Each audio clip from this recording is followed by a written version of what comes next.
Well, we believe that it is the beginning, which is why we got in there very early. In fact, one of our partners has been there since 2009. And so we like to think that we're right at the beginning of it all. Great. Well, tell us a little bit about the financial advisory services that you're providing.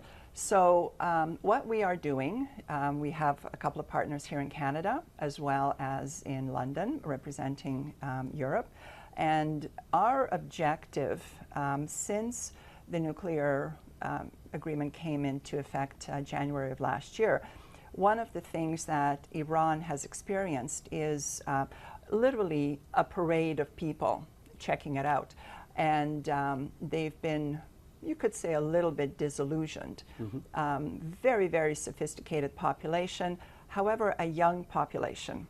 And one of the things that we're aiming to do is to work with these companies, and our last trip there was quite fruitful in that regard, is to work with these companies and really share, transfer a lot of the know-how that we have in Canada as well as in Europe on how to get investor ready.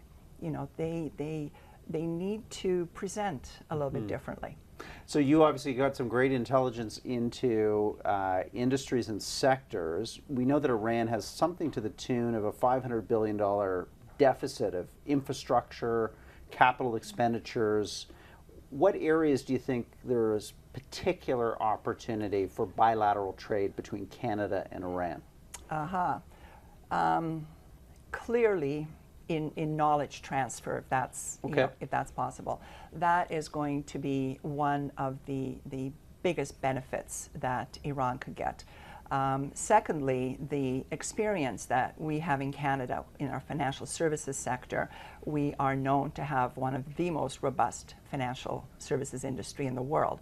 So helping them to really shore up a lot of weaknesses. The banking sector in Iran is quite distressed, and so we believe we can lend a lot of knowledge there.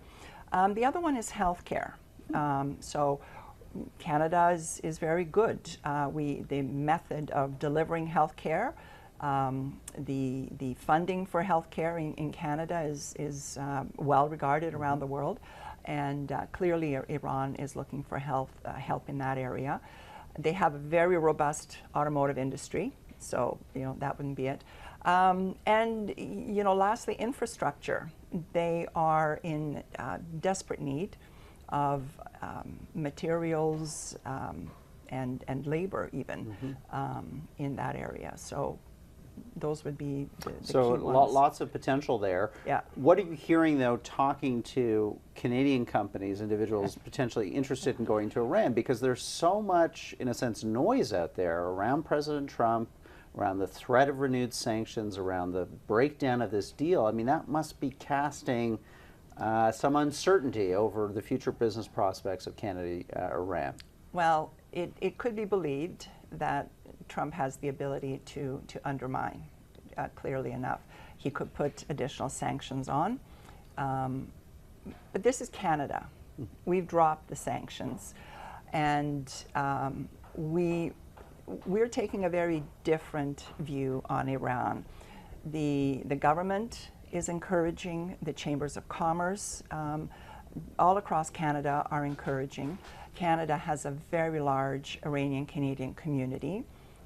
Many people travel back and forth to Iran on a regular basis. Many Iranians come to Canada.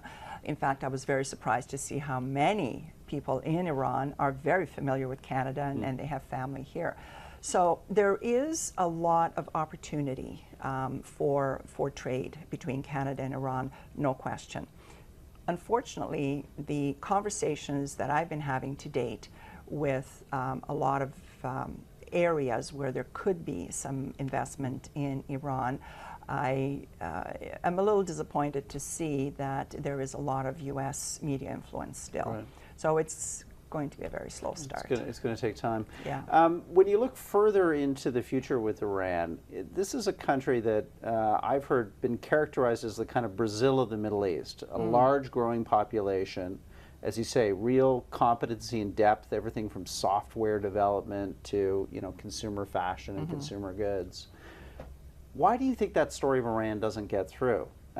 Because I have the same conversations you do. Often I get the perception that people somehow think Iran and Afghanistan, let's say, are two sides of the same coin. But they're not, are they? This is a sophisticated 1,000-year-old culture and a fairly sophisticated modern economy. Yeah, but if you think back since the revolution, now that's 37 years ago, right?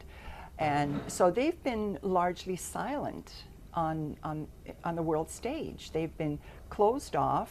They've had terrible sanctions against them all these years, and the people have had to make do. They've had to struggle through creating their own economy internally. Mind you, there is trade in the surrounding countries and a little bit with Europe.